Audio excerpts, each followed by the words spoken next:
Writing code is the fun part. Fixing the builds, that's another story. Let's let Harness's AI autofix take care of that for you. What we'll notice really quickly is here's a PR summary. We're building a new large language model router, and the intention here is I don't want to have to spend my time iterating on all of my CI problems and all of my build issues. I want to spend my time writing good code. What this has gone and done for us is iterated through each one of the failures that we would have in a traditional build cycle, taking away what could be hours of time trying to figure out how to get my build to run.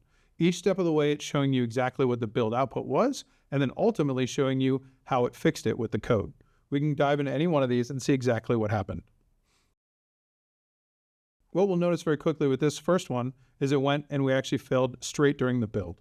If we fail during the build, it'll go ahead, understand the output from it, give you the code fix from it, and then iterate it on it again.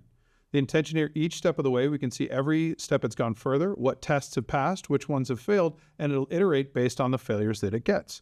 This one, of course, had linting issues, testing issues, and even security issues. So each time that it iterated, it goes through, fixes those, gives you the line of codes that it fixed, and then ultimately runs it again. This will keep iterating until it can either get through all of your fixes and changes, or if it can't, it'll let you know that it's gotten so far and you can come and manually fix it.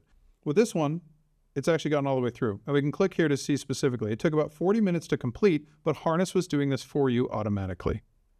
Now with this last pull request, you're going to see every commit, every change.